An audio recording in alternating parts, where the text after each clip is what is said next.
summer night, 3 fantasy analysts covered the NFL Week 12. Welcome to the AVG Fantasy Football Podcast, Season 3, Episode 76. My name is Michael Marcanio.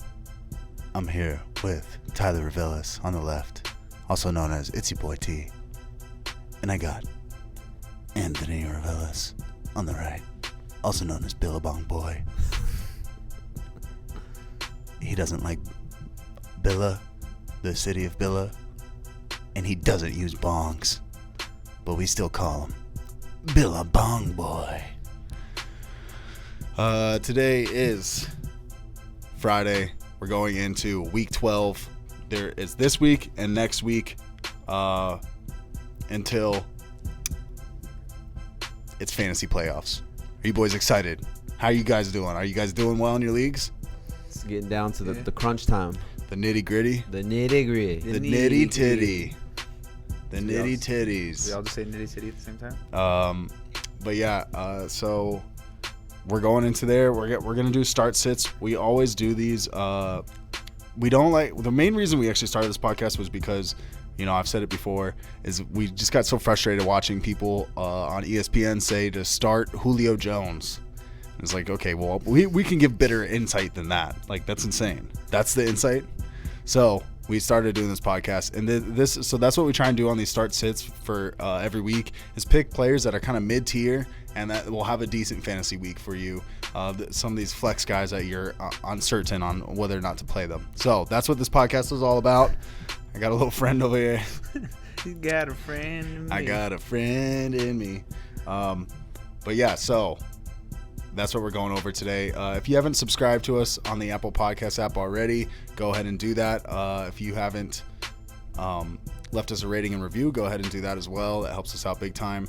If you are subscribed already on the Apple Podcast app, then go ahead and unsubscribe and resubscribe. It actually helps us in the algorithm, which is really helpful if you could do that for us. Subscribe to us on YouTube. We used to do live streams on there a lot, but then we lost our live streaming capabilities on there. So what we've been doing is now every podcast we've been recording and live streaming on twitch.tv/AVG Fantasy Football. So yeah, those links will be down in the below if you're watching this in the future. So, but yeah, feel free to come in and ask us some questions. We can answer them live on the podcast. And if you're listening to this in the future as well, you can go check the timestamps within the description. And if you don't have time for the entire podcast, you can go through there and navigate through the podcast. If you want to hear who our starts for receivers are, who our sits for receivers are, all that good stuff, we can help you out, get you through the podcast that way. We understand you don't have time for the entire podcast. Sometimes they run a little bit longer than we hope to. We try and make them an hour, but you know, sometimes when I do these intros too long, it's a long ass intro. But yeah, go ahead and do all that for us. So that'd be very helpful. But yeah, let's get into it, boys. No, I'm not starting. I don't know why. I think you have that one set on repeat or something. It's a good drop, dude. Might be the best one. It's like the original drop. I don't know. I think it's the best one. It is. That one's pretty good too. That one is really. That's good. my favorite one. But like, let's just get into it. We got Week 12. We always go. Odin really wants to be on the podcast. Yeah. We always go quarterback, running back, wide receiver, tight end. So we'll start with the quarterback sits. NFL Week 12. Bam. We're going Justin Herbert. This is my start for the week. Yeah, I mean, this is one where I was like, should I put this in here? Is this obvious or not? But I mean, dude, Justin Herbert has just been absolutely murdering it. I think there's only one game since he's been starting where he hasn't had 300 yards. And the Bills are actually not the best against quarterbacks, so I think it's a decent matchup for him. I'm not going to go too long on it. Yeah, Bills are let's see, 1, 2, 3, 4, 5. I think they're the 7th ranked against quarterbacks. So they're in the territory of the Texans, Cowboys, Jets, and all that good stuff. So go ahead, throw Justin Herbert in as a start. You won't regret it. Start him. He's a star. I like Start him. Start him. All right, let's go on to the next one here. Whoa. Oh, did I have these out of order? See. Oh, so remember, God damn it. We literally go through these. And I was like, all right, let's go through these and make sure we got them all in a row. It's all right. I could just. No, it's okay. I'll just say my start. Or yours, no, that's what you put. I'm pretty sure you put. Oh yeah, I'm gonna start Baker Mayfield. No, I'm starting Derek Carr. Do you want me to do Derek Carr or Baker? Maybe I got it backwards. My bad. No, you're gonna do Derek Carr. Go Derek Carr. I don't know why I got that mixed up, but that's my fault. All right, yeah, well, I'll just go ahead. Derek Carr's my start this week. Ever since week 1, where he had the game against the Panthers, if Derek Carr gets over 30 pass attempts, it seems like 3-0 is the magic number. If he gets over 30 pass attempts, he's thrown for at least 260 passing yards and 2 touchdowns in each of those games. He has 3 of 47 and 3 as well, and that a couple 3-touchdown games in those games that he throws over 30 pass attempts. Atlanta is the number 1 matchup for quarterbacks. I think Atlanta can keep up on offense as long as they have Julio and Austin Hooper out there. So I think there's a pretty good chance he goes over that number of 30 pass attempts. And I like Derek Carr this week. Derek Carr is like growing on me over time. He's actually like this year at least, Yeah, I think I'm he's starting been to playing like a little bit better than we all expected, and he hasn't even had like the help from the rookie receivers that they drafted. He's kind of just been playing better this year so far. Yeah, Ruggs has been like non-existent. I feel like outside of that one big game against the Chiefs back in like week 7 or something like that. Yeah. All right, let's go on to the next one here. This is Tyler's start. This is my guy, Taysom Hill.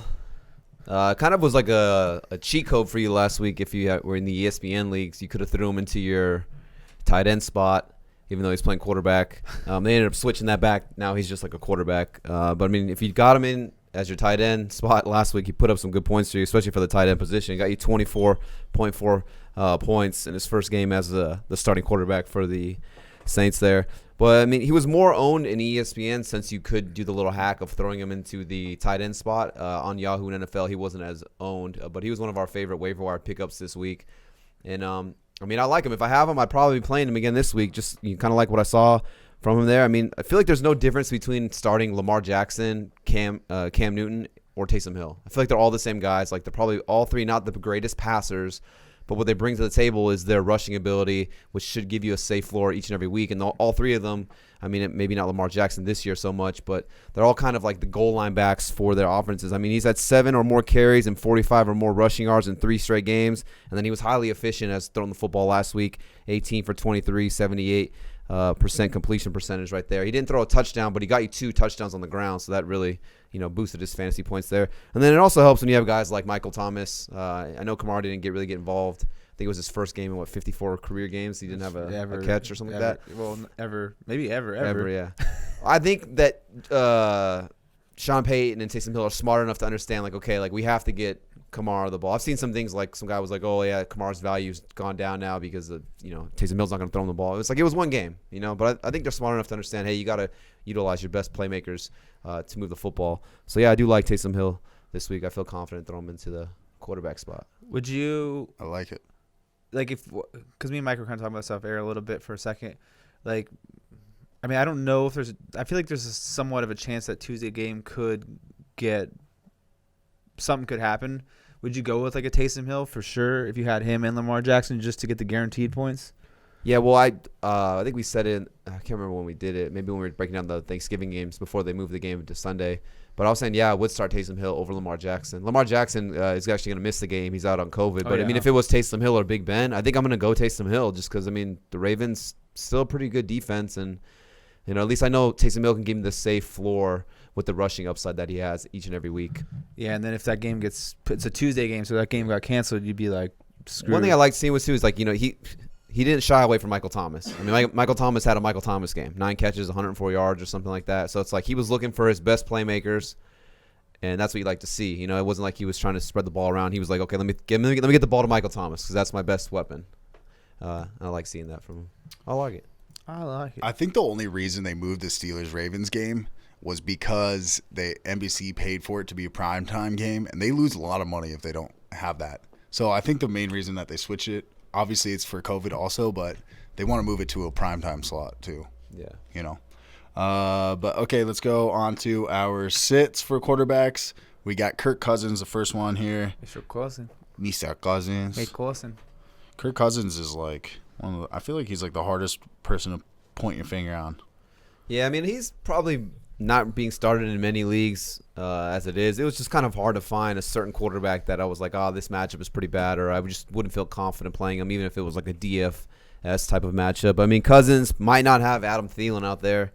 I mean, Adam Thielen leads the NFL in touchdown catches right now, and if you're not going to have him on the field, that's obviously not going to be very good for your quarterback. I mean, there's just no upside with Cousins. 60% of the games he's been held to under 20 points, and you can run on the Panthers, so I'm expecting this to be a big Dalvin Cook game here, and maybe Cousins comes out and he gets you 250 and 2, but I just can't see the upside of him coming out and throwing 300+ yards and 3-4 touchdowns, so he'd be someone that I'd be trying to fade this week.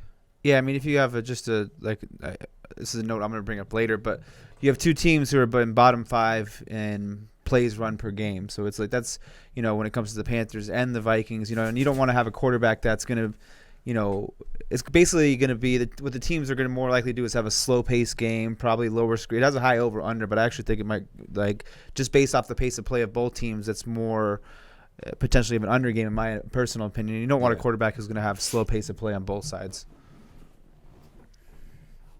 Sorry, I ran out for a second. What happened, Pimp? I almost ran into that door. Just broke everything. Okay. Like it. Sit Kirk Cousins. Okay, now I got you. My bad, Anthony. I fucked that one up. That was my bad, dude.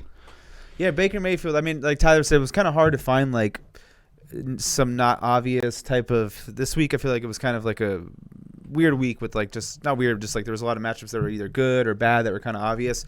But I bring up Baker Mayfield because it's you look at the ESPN thing, it'll say a top. I think he's a top 3 or 5 matchup this week against Jacksonville. Yeah. But I mean, Jacksonville's just bad all around. And I think the recipe that continues is Nick Chubb, Kareem Hunt, limit Baker to his 20 to 28 pass attempts, and I just don't think there's much upside to it.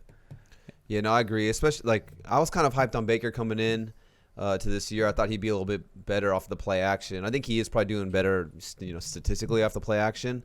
But I mean, when you lose a guy like Odell Beckham Jr., Landry's just been non-existent. I mean, Hooper's been up and down. I know the last couple weeks they've been playing in Cleveland, and the weather there's just been terrible.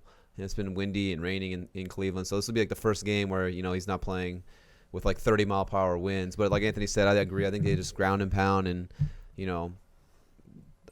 there's not really a scenario where you're seeing Baker drop back for 30, 35 times in this game. No, I mean, it's not, especially with the state of that defense and what the Browns you assume are going to be able to do on the ground with the 1-2 punch. Mm-hmm. I mean, it's 4 of the last 5 games under 10 points, only one game over 20 points all year long, and it's when he threw for 5 touchdowns, which, all right, if he throws for 5, then cool, but I'd bet my dick on he's not going to do it. Hey, Big, don't take my dick. Hey, Big, don't take his dick. Oh, I forgot to mention also, I went through all of our start sits from last week, and so I have the records. Do you want them? Do you want to hear them? I did terrible, so. Well, Dre did the worst. I went 15-0. Well, you weren't here. In my head, dude, you don't know who I started. I'm not trying to gloat, but I just think it would be good for us to keep counting them. Oh, but you're not trying to humble brag over there? But I did do pretty well. And I didn't pick. I wasn't the first person to make my picks, so it's not like I got the advantage on that. Yeah. But I went 9-5. He's like, do you guys want to talk about it? We don't have to. I went 9-5. Tyler went. I wrote it down. I don't know if I should bring this up. Tyler went 6-8. Dre went 5-9.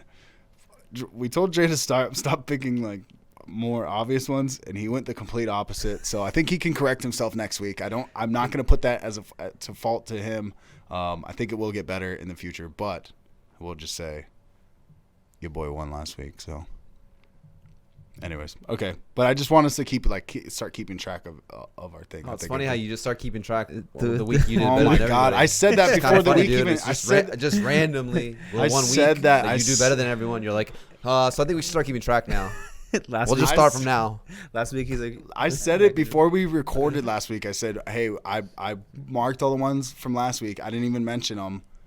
I didn't track your guys's, but I went and I was like, hey, we should start tracking these. And I got an okay from both of you guys. You guys said, yeah, okay, let's do it. So. Think you can. All right, let's go to the next sit. This one's mine here. This one, I could be wrong on this one, but I got Ryan Tannehill going up against the Colts. The Colts are only allowing 14.4 fantasy points per game. Against quarterbacks. So, I mean, when I see stats like that, it's not so great. And we have seen times where Ryan Tannehill doesn't do too well. It's not exactly proven, like if he matches up against this team, he does bad, whatnot. I think that he already played them and actually had like a decent game. Does that make sense? Yeah, last time they played, he was I think he had 20 points for one, and I think he ran for another one, which kind of saved his day. Yeah, because I think he had 20 points exactly. He finished with 11 points last time they played the. Okay. I was thinking of a different matchup where they matched up before and did pretty well. But yeah, so I'm gonna be fading Ryan Tannehill. You know, you might have been doing well past couple weeks playing him, but I think this is not the week for the old Miami boy. Yeah, I mean, only 2,200 yards given up by the Colts all year long and 14 touchdowns. And on top of that, I was actually looking at Ryan Tannehill as a sit too. I mean, he lost his left tackle, Taylor Lewan. They had another guy go down, and they have two more starting linemen that might not make this game. So, I mean, you add up the Colts, tough defense, and the fact that his line's going to be banged up and he's going to be down starters, and his play's been a little shaky with some of these linemen down because, I mean, obviously, when you don't have as much time to throw the ball, you're going to play. Seven flashbacks in Miami. Yeah, I was going to bring that up. So I'm not mad at it. You said that this past week, didn't you? Yeah. While we were watching the game. I was thinking it in my head, and then he said it. I mean, if there's one thing though, if like Tannehill, not a good matchup this week, like Anthony said, the Colts defense is one of the better. I think they could be like statistically the number one defense right now in the NFL. But I mean, if he's on the waiver wire, I'd go out and grab him for the playoff run. If you're going to match up, base your quarterbacks there. Weeks 14 at Jacksonville, week 15 home against the Detroit Lions. So that week 14, week 15 matchup is pretty juicy right there. And then week 16 at Green Bay, that could be a potential shootout with him and Aaron Rodgers. So could be a guy that you pick up and you start him down the stretch in the fantasy playoffs. Tanny taking you some titles. Yeah. Getting you some titties. Hop on the Tanny train. Some titles. All right, let's go. Some titties and titles. Let's go running backs. We're going to go to the starts. We'll start off with Kalen Ballage. This is so gross sounding, but sell me. I never in a million years thought I would be like, start Kalen Ballage. But 2020 has dealt us some curveballs, and I think this is one of them for sure here. This is kind of based on, we'll see if Eckler plays or not. They say he might come off IR. Who knows?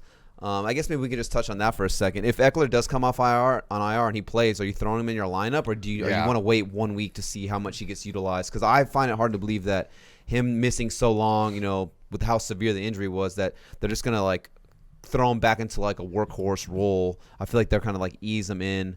Maybe he only sees like 10 touches. So, I mean, if Eckler is available, would you start him? I'm okay flexing him. Yeah, I mean, I am too. You wait for so long, it's like, I don't know. I feel like you have to if he plays. That's just me. Yeah.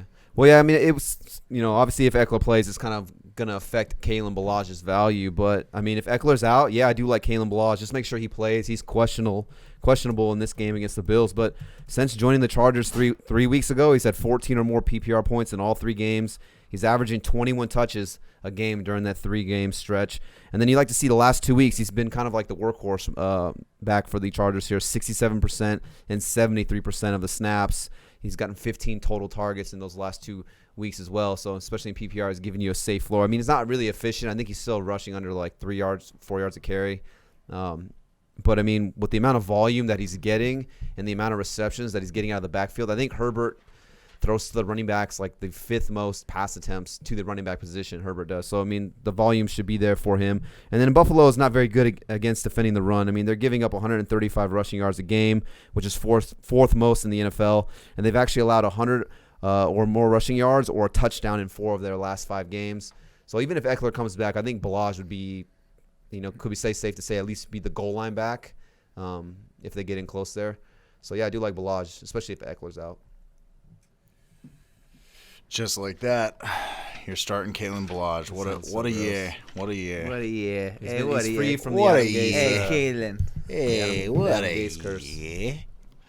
Okay, let's go on to the next one. Here we got Chris Carson coming on down. Yeah, Chris Carson. He's supposed to be back. From what I've read, he's going to be playing this week. Just it's kind of more of just like a reminder of how many touches he was getting. 16 carry the first 3 weeks of the year, 16 carries, 14 carries, 17 carries. Reception wise, three receptions in each of those games, 6 in one of them. He was just a workhorse back. So I know he's been out for a while with the injury, but I mean, if he's, I feel like they've taken their time to make sure he's healthy. So I mean, if he's out there, I'm firing him up as a top 15 option, especially in a matchup where Seattle could go big quick and just rely on him. Yeah. Yeah, I like it though. I think there's a lot of people that will forget, Chris Carson. There's a possibility. Chris Carson. Put him in your lineup. I pulled up we got the Niners backfield. I think this was you as well, Anthony. That would have been a sit. Was it? Yeah. Okay, we need to fucking. God damn it, God. All right, well, let's go. This was yours. There we go. Wayne Gallman. I mean, it's almost like like you were saying, like Kalen Ballage. Just like wouldn't be thinking I'm saying to start Wayne Gallman, but I mean, at least 10 carries in the last 4 games. 18 carries last game against Philadelphia. 14 the week prior against Washington, and those were in 2 wins. So I'm gonna go ahead and I actually would pick if we're picking the game of the Giants and the Bengals, I'm going to pick the Giants to win this game. Yeah. I believe they're favored. I don't even need to look at it, but I believe they're I favored. think the Giants are -6. That's definitely one of my favorite bets of the week. Yeah, so pretty heavy favorite. So, I mean, a struggling Bengals defense. They just lost their quarterback. I want to say he's a lock for, 15 carries, a few receptions out of the backfield, and he's scored in 4 straight games and 2 touchdowns in one of them. So I like Wayne Gallman this week as a solid volume RB2 this week. Yeah, I was looking at it. He's still available in 45% of ESPN and 45% of NFL leagues, which is crazy because, I mean, like the guy's just been rock solid. I mean, the matchup is money. The Bengals are giving up a league worst 5 yards per carry. So, like Anthony said, they should be a ton of volume from down the stretch in the second half when, like, we're predicting them to be ahead in this game, the Giants. Well, just like that, you got to stud Wayne Gallman. We got Myles Gaskin here. This one yours? Tyler? Yeah, for me, Gaskin right here. You got to see if he plays or not. He's on IR. He's been practicing in limited fashion. Who knows? They said he could be a game-time decision. But if he does play, I would feel confident throwing him in there. Maybe it's a homer pick here. But, I mean, Gaskin's probably been one of the better surprises this year in fantasy football. A guy who, we were expecting Jordan Howard and Breida to be like the thunder or lightning for the Dolphins. Howard got released. He's on the Eagles again now. And then Breida's just kind of been non-existent. He's been like the change of pace kind of guy here. But Gaskin, 10 or more PPR points in 6 of the 7 games. And then even when he went down, you had Savon Ahmed pick up the slack in 2 of the games. He actually put up, 12 and 16 PPR points too. So I'm just starting to think that whoever this lead back for the Miami Dolphins is going to have some fantasy value. And pretty much whoever the lead running back has played 63% or more of the snaps in all of the games except for one. That was the one game the first game, I should say, that Myles Gaskin missed, and Jordan Howard started, and then he was just terrible. So you kind of had him, Lard, and then that was kind of when Savon Ahmed kind of broke out. That was against the Cardinals. But outside of that, every time the lead running back plays, they get 63% or more of the snaps. So I would just be, monitored, obviously. Ahmed's already been ruled out with a shoulder injury, I believe. So if Gaskins gets, activated off the IR, I'm just assuming that he would just slide right back into that role that he had before he got hurt. Bam. Bam. If he doesn't play, with him potentially being out and then Ahmed being out, would you try to go grab Breida? No. Or just you think I'm that they'll good. just kind of I'm all good on that, yeah. That's a no for me, Doug. Yeah. Where's that job? Yeah. Yeah, I'm all right on that one. Not What about lie. Gaskin? Like just Gaskin, yeah. It's my start, obviously. So I'm that. But how do you feel about it, Anthony? Just because you're a Dolphins fan. I mean, would yeah, you you go. I mean, you will know more than them. I think the matchups, the Jets' run defense is playing a little better, but it's a good matchup for him. I don't think they're going to activate him and not give him at least a healthy workload. Now, if Ahmed was in this lineup, I probably would stay away from the situation. But given the fact that he's out, it's because I think he earned himself at least a role. Yeah. The way he played for 2 games. So to be curious when they're both back and healthy, if it's not this week, if it's next week, to see what happens. But I mean, the fact that he's out, the PPR, we saw the PPR floor with him, week in and week out. And I mean, the other part of it too is if Tua doesn't start, I think he gets a little bit of a bump because you saw Fitzpatrick routinely throw to him because Tua's dealing with the thumb or ankle, right? Thumb injury. So I think if Fitzpatrick is the starter, you do get a bump with Myles Gaskin. Tua's like, my fingers hurt. Well, didn't Brian Flores come out and say like no, he just wasn't doing well, and then now they're saying he had a thumb injury or what? I thought for a second his thumb in practice on a helmet. Oh, when you go to throw it, yeah. So it wasn't the game that he got hurt. It was in practice. Okay, but that makes sense.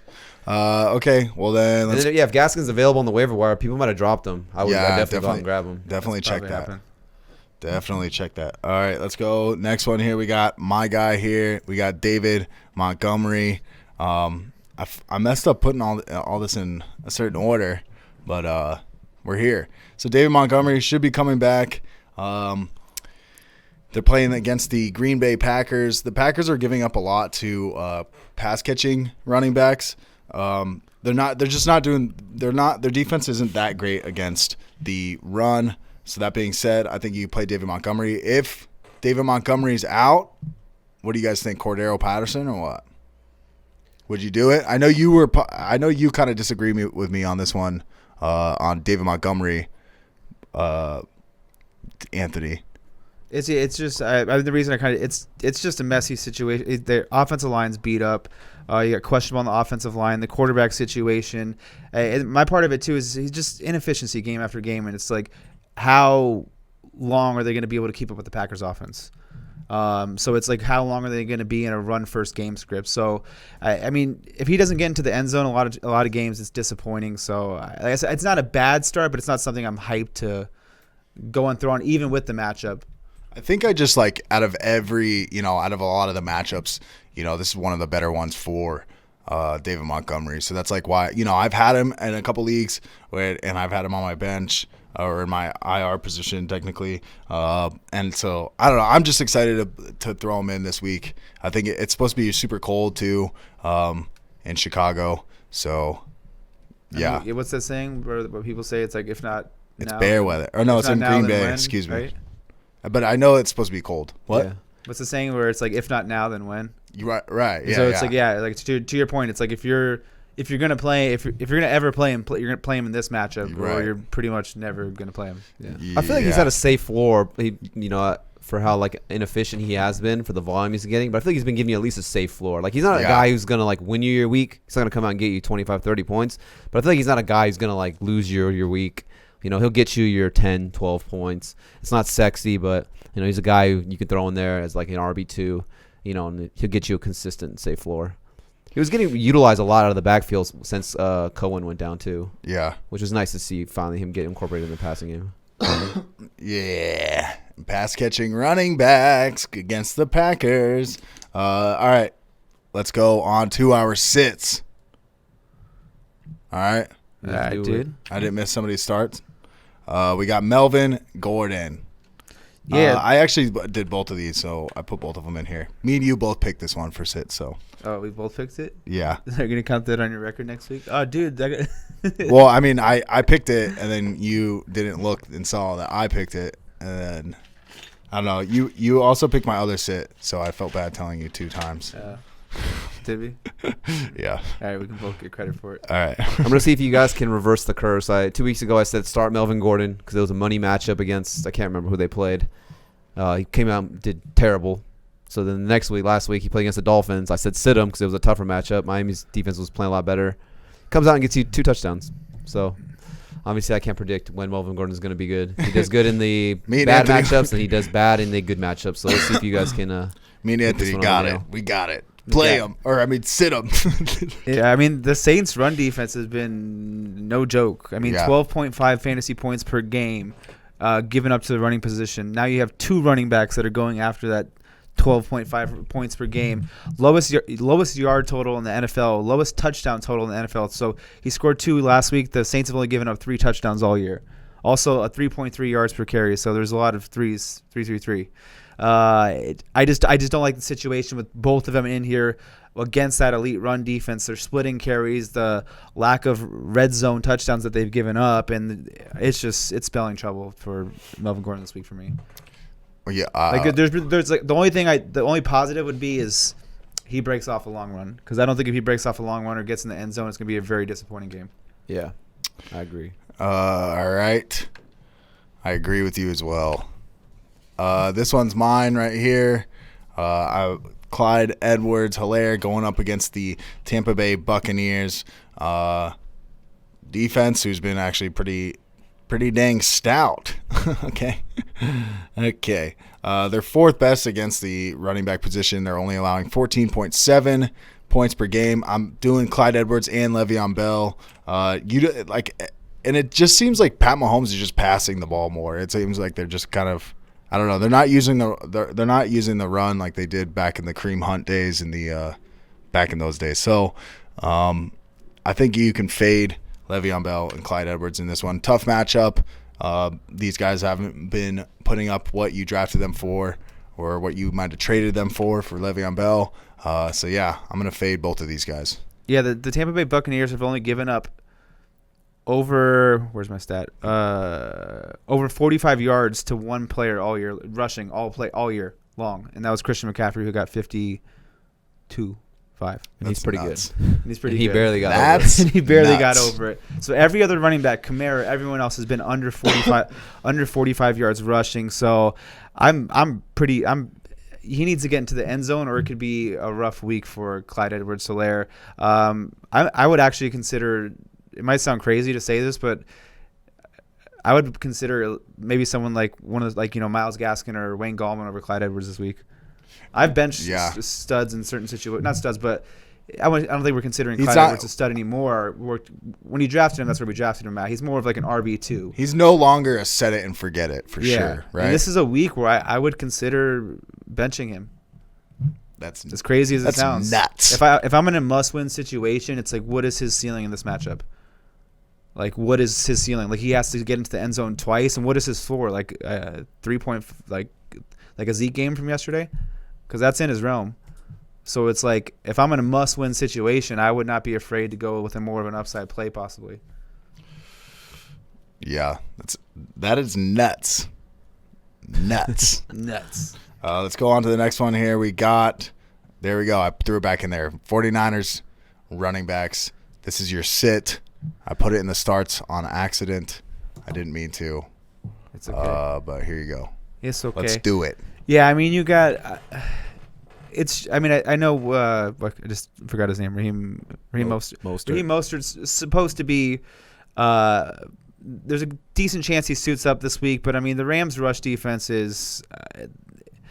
They're like basically what I'm repeating myself with these last couple defenses. They have this guy named Aaron Donald. Yeah, he's pretty good. And I mean, now you have him coming back. You have McKinnon in the mix. You have Jeff Wilson Jr. He probably will only be a single junior this week because there's a lot of running backs, not junior. There's just a mix of running backs, and against that front, the Rams run defense. Last time, he was 17 for 65 against the Rams with 2 receptions, but that was with Jimmy Garoppolo and the offense being more healthy and more functional as a whole. Now you have, the Niners because of injuries aren't where they were to start the year and last year. So I'm just staying away from any running back in this backfield.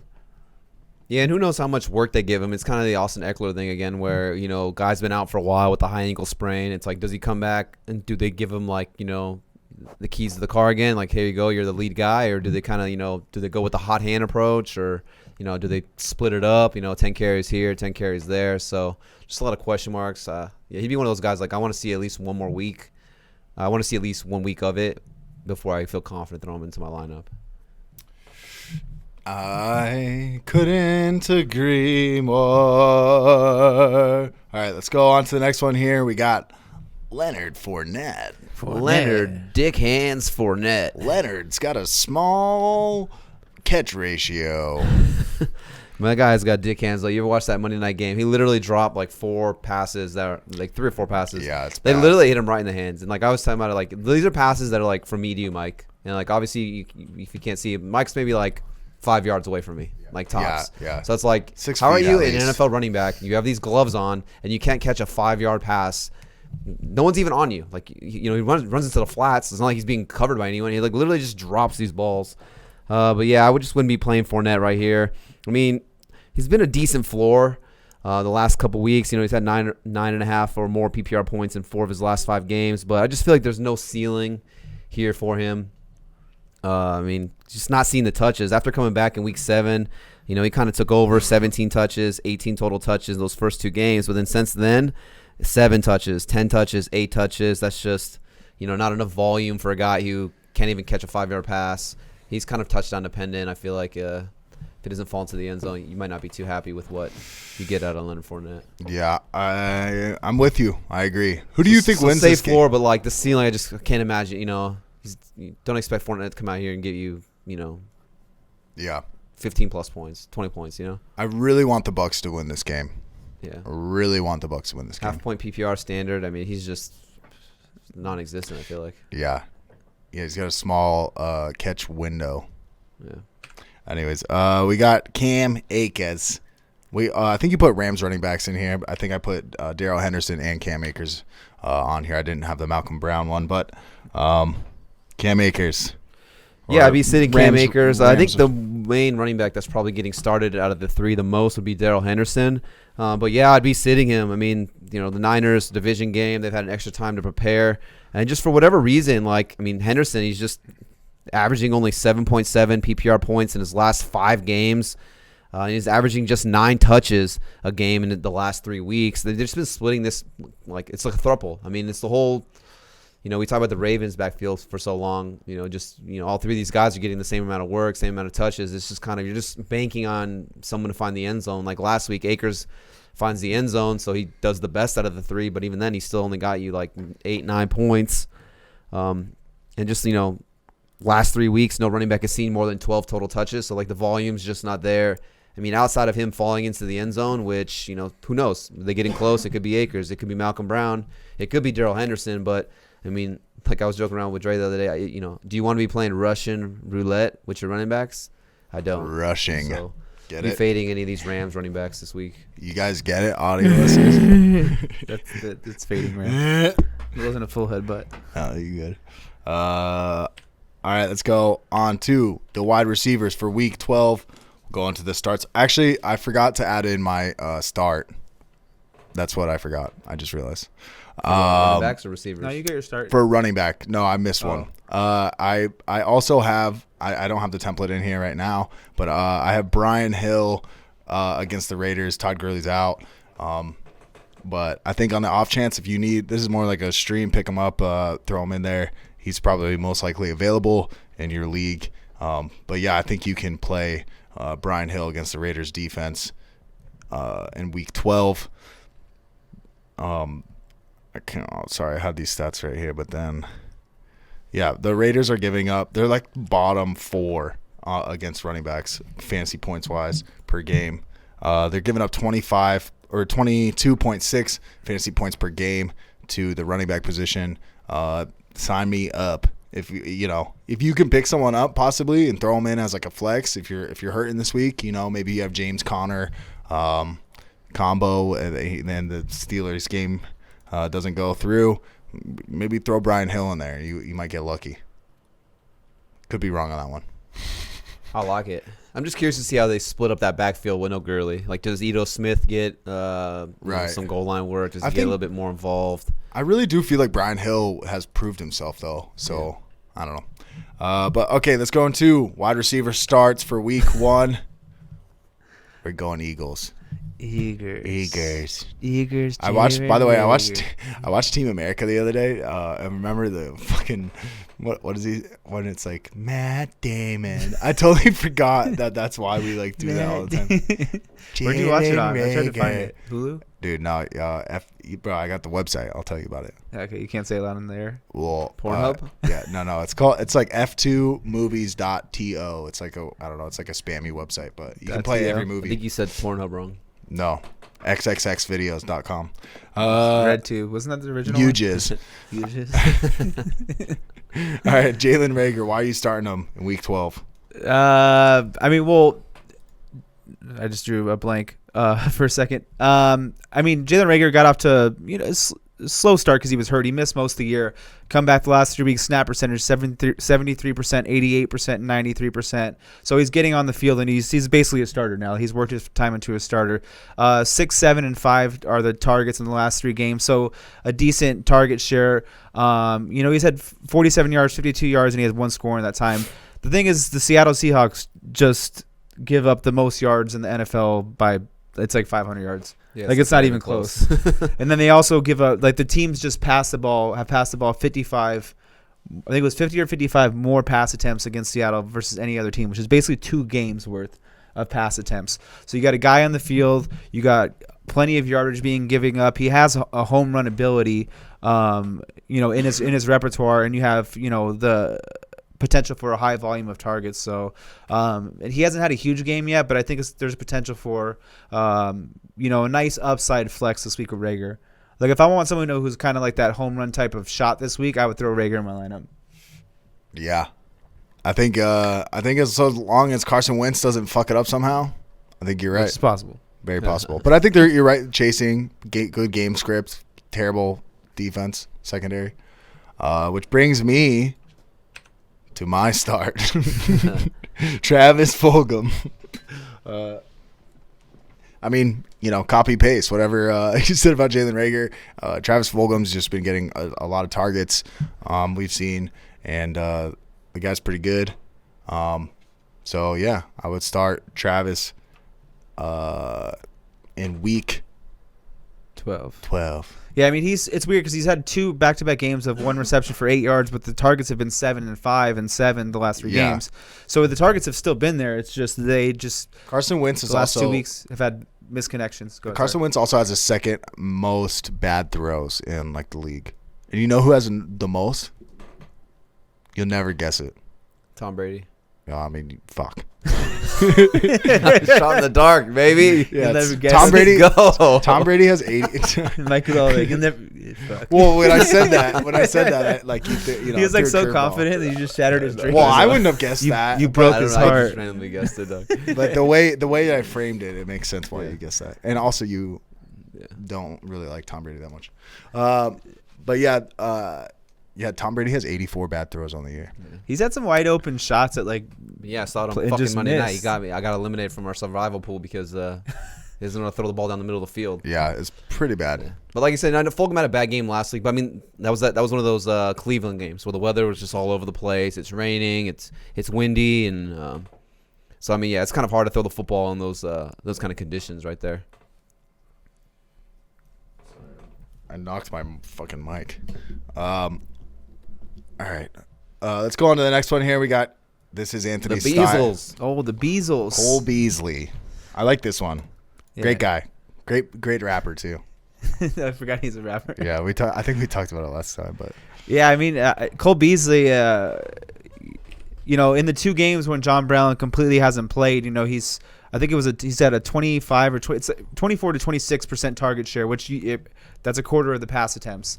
I see this game actually being a little bit more of a shootout between Buffalo and the Los Angeles Chargers. I almost said San Diego. Yeah. Los Angeles Chargers. But in the 2 games, without John Brown, because John Brown was ruled out, 6 for 53 and then 11 for 112. So a safe 4 in those 2 games with the target share. High over under potential for a shootout in this. I like Cole Beasley. Man, he's a good rapper. Cole Beasles. Yeah, he's one of those guys we went in the waiver wire episode. We were talking about how I think he's like I want to say at least top 24 wide receiver in PPR leagues. But he's basically, Julian Edelman. He's basically Jarvis Landry of the years past, of these guys who are just, they're consistently getting peppered with targets. They're getting a ton of receptions. But his name's Cole Beasley, and he's arguably the third, best receiver on his own team. So I feel like people just sleep on him. But if he was putting up, Julian Edelman was putting up those numbers, Jarvis Landry was putting up those numbers, people would be hyped. They'd be starting him every single week. Yeah, set it and forget it. But like I said, since his name's Cole Beasley, people kind of like undervalue him. So yeah, he's available in a lot of leagues still too. I'd go get him. And honestly, that's racist, dude. He's wide receiver 26, even in half-point PPR in the year. So it's like, you said, that's crazy. I mean, and like, if you just do simple like math, it's 25% target share. Like I was saying a second ago, and if you think this game's going to be a shootout, you're going to assume Josh Allen's going to throw the ball 30, probably 30 to maybe even 40 attempts. Cole Beasley is going to be 7 to 10 of those targets. So, yeah. And that Chargers defense has been.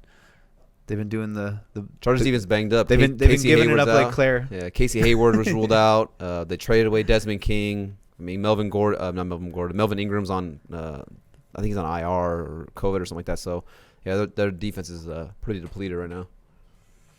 Sure is. All right, let's go on to the next one here. I think we're on start still. I think this one's mine. Yay. We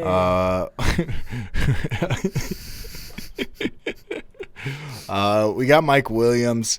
It's like part of me wanted to be like, oh, play Keenan Allen, but that's much too obvious. So, but I think Keenan Allen, I mean, how I said with Justin Herbert, the dude's throwing 300 yards per game. He's throwing an insane amount of touchdowns. He's doing really, really well. The Bills up against wide receivers, they're not giving it up like Blair, but they're not giving it up like Blair. Oh, Claire, excuse me. So they're not doing it. So that being said, I think it's fair to say Mike Williams should have a decent week in Week 12 against the Buffalo Bills. I think the Chargers win this game. What do you guys think? I would like that. Me too. I'll go Bills. I'll go Bills, but I would like that. Fuck you, dude. This is a good over game, though, for sure. Good over. Yeah, I mean, the thing with Mike Williams is, you want to try and pick the scripts where there's going to be a lot more of a shootout type of scenario. And I do kind of think this is a shootout scenario. I do think he sees more of Tre'Davious White, but Tre'Davious White's hasn't been playing as well as he has in years past. So I'm not against going with the Mike Williams this week. Start him. All right, let's go to the next one here. We got Tyler. Is this your sit or your start?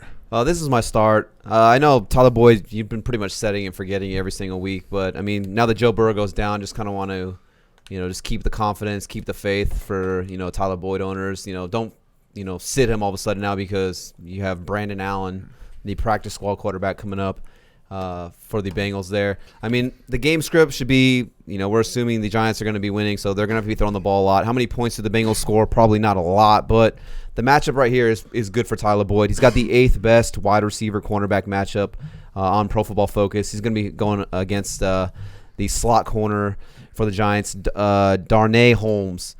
He was actually the 5th worst graded corner on Pro Football Focus, and he's allowed an 80% catch rate. That's pretty good for Tyler Boyd right there.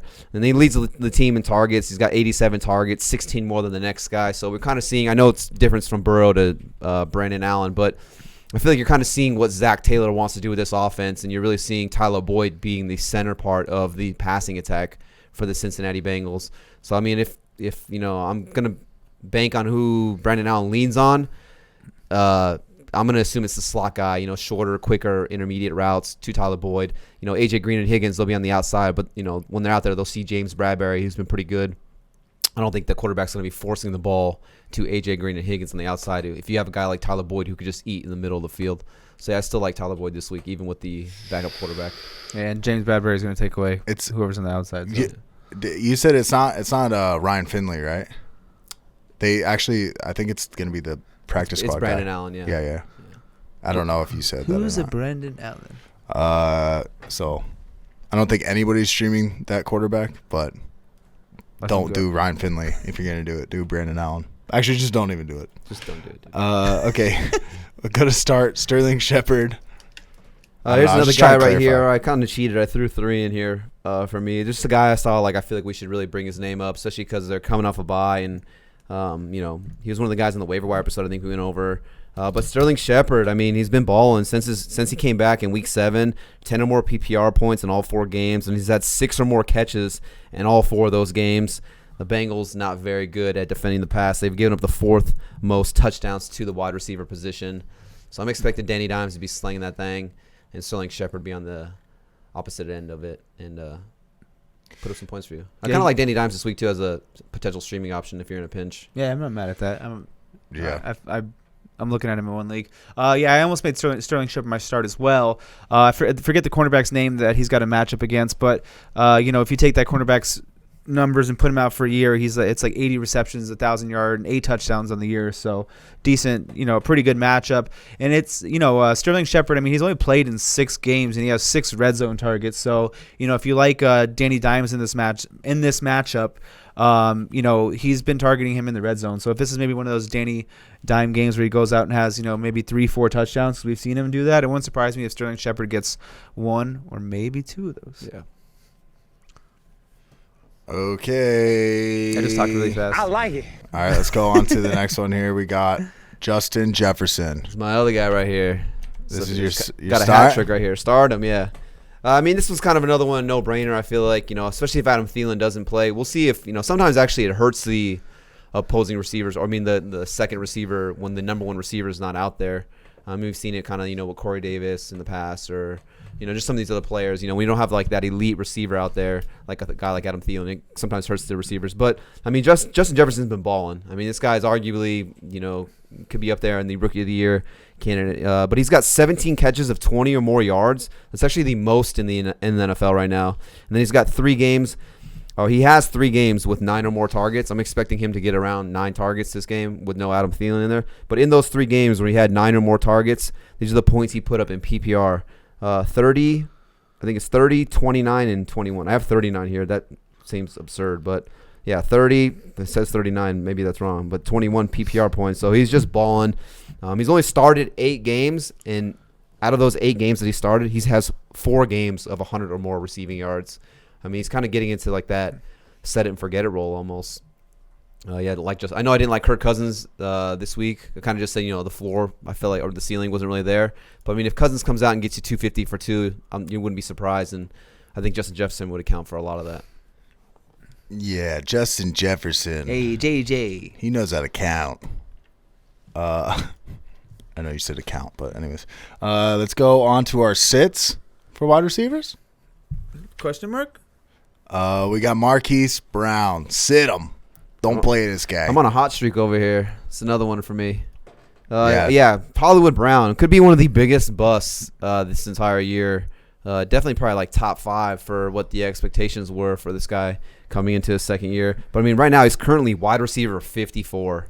Yeah, that's gross. It's crazy, yeah. I think he put up a dud last week too. Yeah, I don't even think he had a catch last week. But he hasn't had over 10 PPR points since Week 5. And since their Week 7 bye, he hasn't had any game where he's had over 40 receiving yards and no more than 3 catches in any of those games. Obviously this could differ with RG3 under center. I would like to think that he's, a savvy veteran, former Rookie of the Year, RG3. So I'm going to guess that he's a better passer than Lamar Jackson. But even then, the matchup's not very good. You're playing against the Steelers in Pittsburgh, one of the better defenses in the NFL. I just don't know if I'd be willing to take the gamble okay, now RG3's in there. Now maybe Marquise Brown can put up some points against the tough Steelers defense. So, yeah, I'd be sitting Marquise Brown this week. I like it. Yeah, Marquise Brown is, how do you say, gross. Let's go on to, this is Anthony's, pretty sure right here, Robby Anderson. Hating on my boy, but I kind of like it, actually. Yeah, Robby Anderson, in a PPR, I guess I'm okay with it, but it's 1 touchdown on the year, the whole season, and even in a PPR, it's kind of like, what is his ceiling? Because it's if he's not getting in the end zone, yeah, he's getting you 7 to 12 points, but the way I play is I don't look for 7 to 12 points. I look for more of like, if I had someone like Mike Williams who could boom or some of these other guys we discussed, I'm going with that. There's the whole, Robby Anderson's the number 1 in this team, and since week 5, he's not the number 1 receiver as far as fantasy goes. Not the number 2 receiver, he's the number 3. It's been 6 weeks since he's had a finish inside the top 30. I would confidently start DJ Moore and Curtis Samuel over Robby Anderson. He's just not getting red zone targets, and he's getting very short intermediate targets. Yeah, he's going to get 7 to 10 targets, but they're going to be very short passes. So with limited upside, half and standard, I'm for sure benching him. PPR, I'm probably going to go away from him as well. And to your point earlier when you were talking about Kirk Cousins, this is 2 teams who play slower paced. So they're not going to be – any game could be a shootout, yeah, but they do run a lot slower on the field, both teams. So there's going to be, in my belief, less pass attempts on both sides of the ball. Teddy Bridgewater coming back, or is it P.J. Walker? It's Bridgewater back, but yeah. I actually think P.J. Walker played pretty. Yeah, he didn't play bad. If he didn't throw those 2 picks in the red zone, like if he would have thrown one and thrown another touchdown, or if he would have thrown both, I wonder if they had a quarterback debate. Right. If he would have had 3 touchdowns, because that would have been a pretty good game for him. Yeah. Yeah. PJ Walker, because he played at XFL. Temple. Yeah. We played at XFL, but he played at Temple with Matt Rule, I think it was. Nice. In college, so I'm familiar with the system. But even if Teddy Bridgewater's out for some reason, you saw that PJ Walker's able to still play. It's pretty much almost the same. Yeah. Sustained, yeah. Yeah, it's the same. It's the same. Okay, let's go. Yeah, same. Sit. We got Jarvis Landry. Going back to back with me. back. Jarvis Landry. I mean, it's kind of like these sits are coming on just like not even just this week. It's just been like track record of these 2 players. He hasn't topped 60 yards since week 5, and he's got only 1 game over 61 yards. I know that the Browns' recipe to win is going to be to run the ball. I said why I don't like Baker. It's a lot of 0 touchdown games, 2 touchdown games, pass attempts in the low 20s. So, without Odell, I don't know if this hurts Landry because teams are focusing on him. I feel like he's not playing at 100% this year. So, just too many red flags for me. Not enough upside. I don't think he has a score in the year. Yeah, Jarvis Landry. It's showing 0 touchdowns, but I don't know if I'm right on that. Jarvis Landry is not like the same guy. I think it's all Kevin Stefanski too. It's not really at Landry's fault, to be honest. Yeah, I think it's more of a Baker thing, like you're saying. It's like they're. I think that the reason the Browns are winning is because they're not making Baker win the game. They're putting it on the running game. They're having you have Nick 2 Chubb and Kareem Hunt. You have 2 such good running backs. Like, why wouldn't you take advantage of that? So makes sense. It's 0 touchdowns on the year. That's gross. That's gross. Yeah, that's not good. We'll go on to, I think this is yours again, or no? No. We got. This is Tyler's. We'll wait for him. I'll skip past it. We go back. We got, this one's mine here. I'm pretty sure.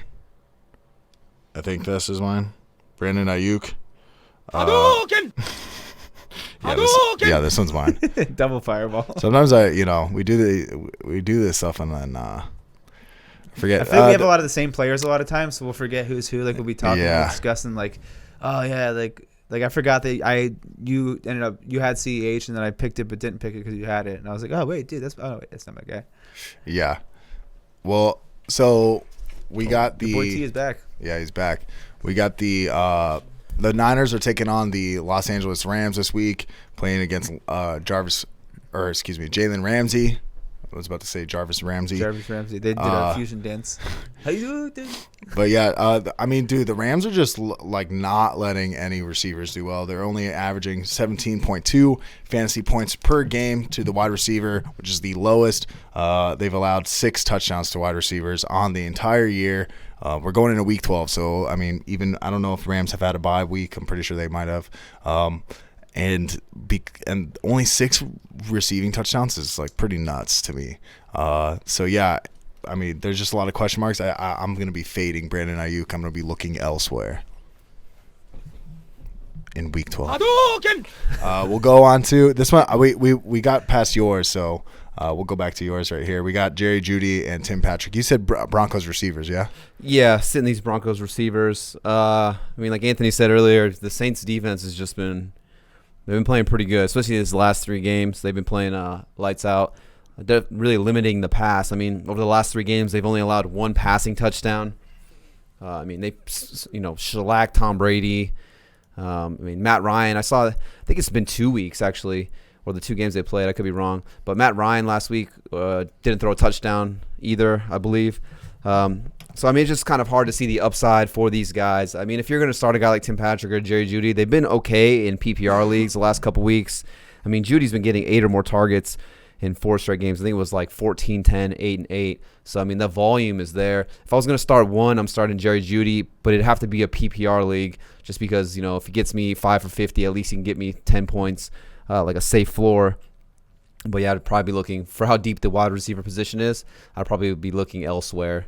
For the thing. I know Tim Patrick put up over 100 yards last week, but I mean, I think he got like 50 or 60 of them on the very last play of the game. They just threw up the ball. I don't even think he meant to throw that inbounds. Yeah. Because he looked at his face. He almost scored too. It was crazy. But so I just don't like it. Marshawn Lattimore's a really good corner. Janoris Jenkins, pretty good. And I mean, at the end of the day, Drew Lock's got to be able to, get the ball to them.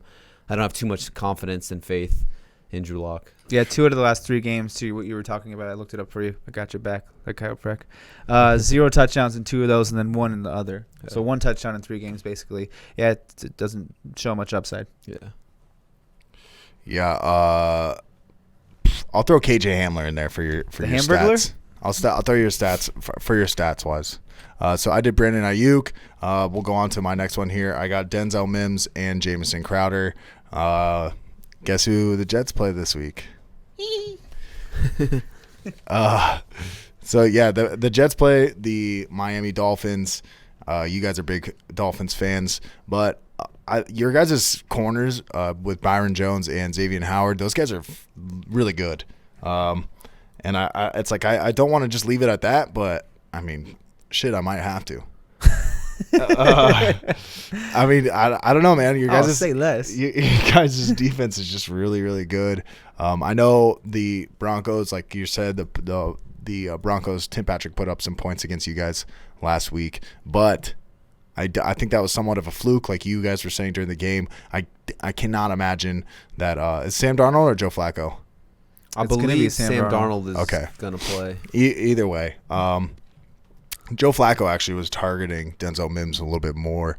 I don't know how it's going to go about. But, yeah, I think you can sit both of these guys. Don't be excited to play these guys. It's a terrible matchup for them. But, yeah, say less. What else do you need? I'd be curious to see, obviously Flacco, he's got the big arm. He definitely likes to, stretch the field. I think that's why you've seen, Mims and even Perryman the last couple of games really turn it on. We'll see if, once Darnold is back under center, if he leans on Crowder as much as he did those first couple games, because in games with Sam Darnold, Jameson Crowder had 10 or more targets every single game. In the games with Joe Flacco, I think he's 3 targets, 4 targets, something like that. So I'm curious to see if once Darnold comes back, if they lean on Crowder more. I will say in a lot of those games too, though, Denzel Mims was injured. So to your point is like I am curious as well, like what will happen if that changes or if it's still his favorite new toy. Yeah, not even Denzel, because I was looking at to like I'm interested as well. We're all interested. Well, dude, we're so interested. But it was the mixture of Brashad Perryman too. I think this might be the first time Sam Darnold's played with the full Brashad Perryman, Denzel Mims, and Jamison Crowder on the field. So it'll be interesting to see how that goes with all 3 of them on the field. Bro, what happened to Braxton Berrios, dude? I was hating on him. I looked at his name. I was like, do I bring him up or not? Yeah, okay. Well, let's go to the tight end position. Oh, I forgot. We have tight ends. Tight ends. We'll go first. We got first start here. We got Evan Ingram. So, I mean, we're starting Gallman. We're starting Sterling Sheppard.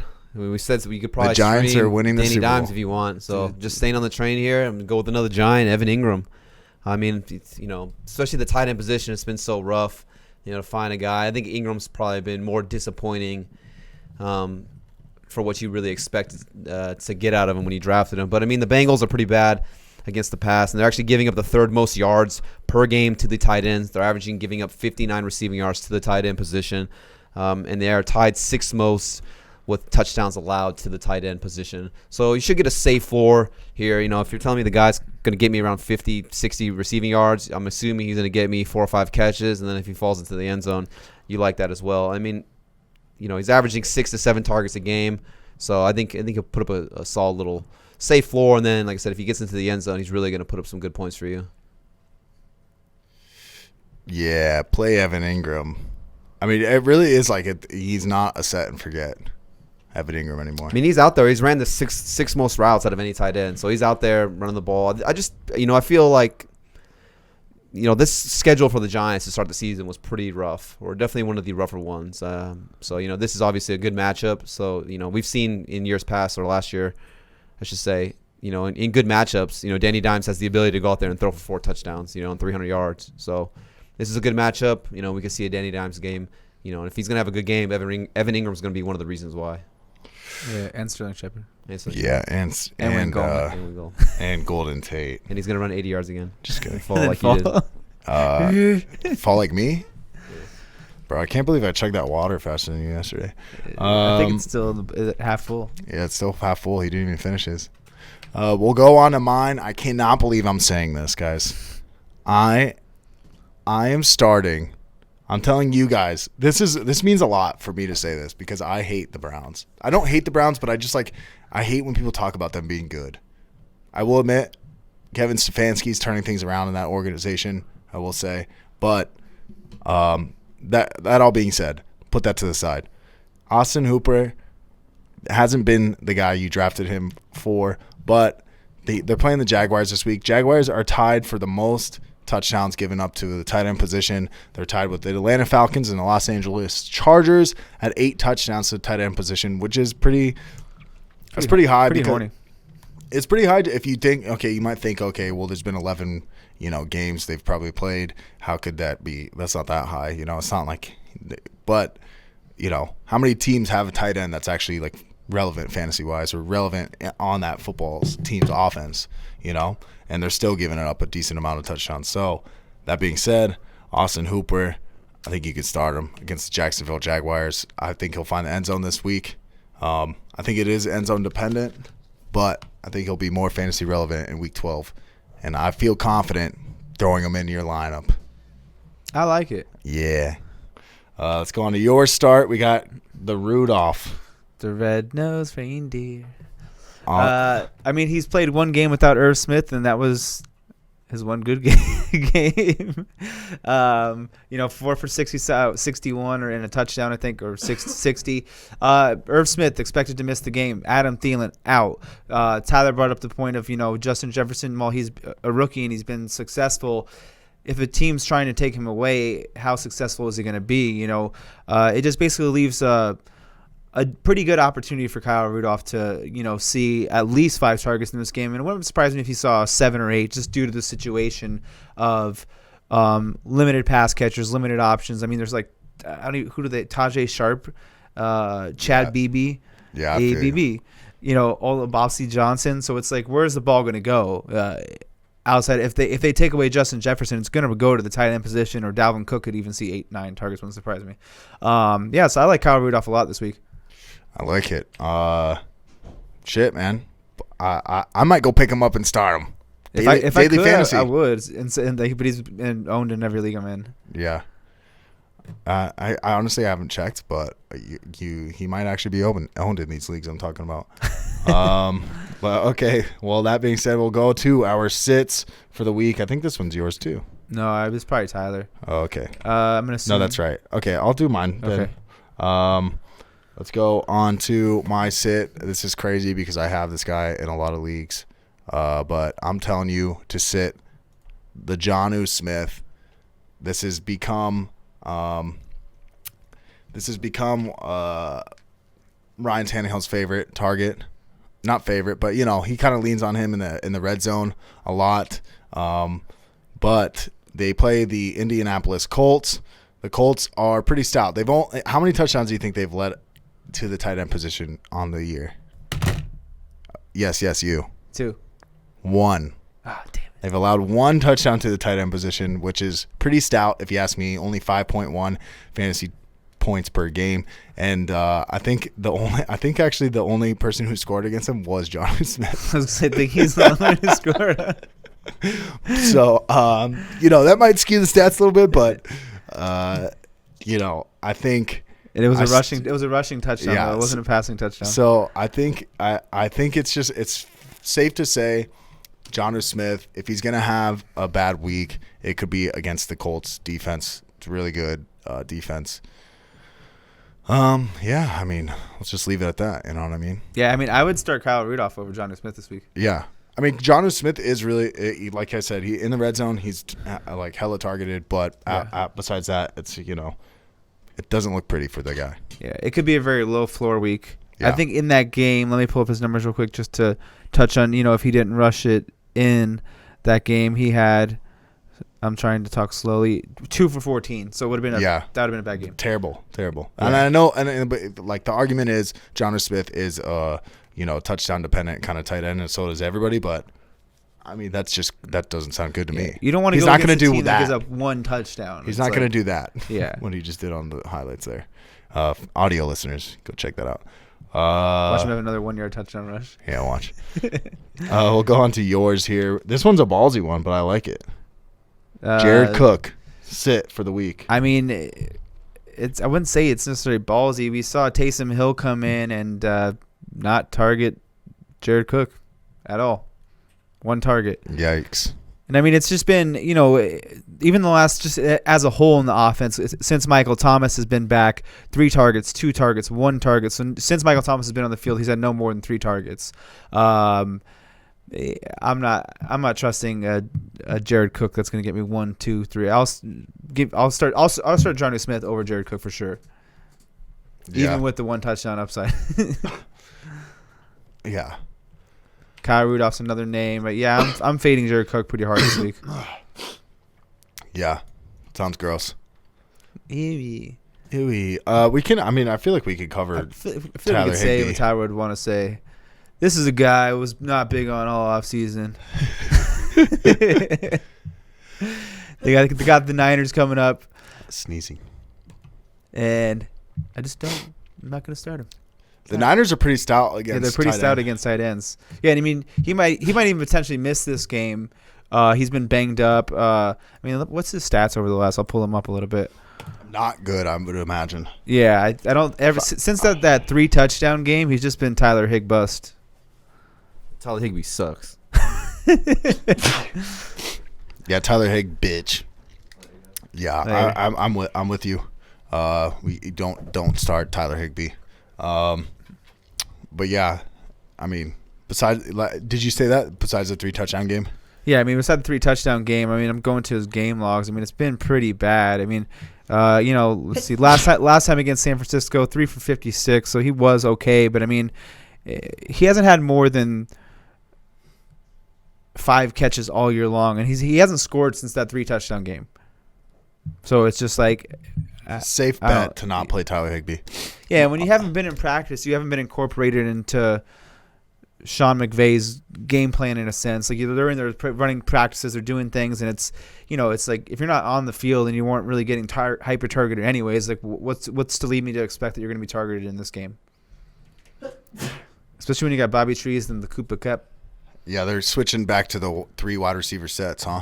Yeah, well, Josh Reynolds has been a little bit of a thing. Yeah. Okay. Well, I think that's it, huh? For the episode starts sits for week 12. I keep sneezing. I can't You right stop there, big sneezing. guy? You want me to close it out? Yeah. Will you press the that button? What button? I don't know. I can't remember which one. I think it's I. No. No.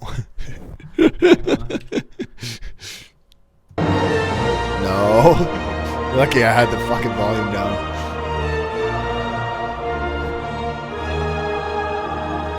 Are you just pressing all of them? Okay, thank you. You can press. Motherfucking, Yeah, Darrel. we can't not have that go. Come on, dude. Sandwich. Fucking ham sandwich. Ham sandwich. I pressed it. All right. So just like that, that's the end of the episode. Season 3, episode 76. Start sits for week 12. Thank you for listening. This has been the AVG Fantasy Football Podcast. Week 12 start sits. Nothing else to say here, but hopefully this helps. Like I say always, Go follow us on Instagram. Follow us on Twitter. Follow all of our links down below if you want to get more information from the boys at the AVG Fantasy Football Podcast. Hey, the boys. Hey, the boys. Hey, the boys. We got the podcast for you, boys. But thanks for listening. And just like that, us big boys are out.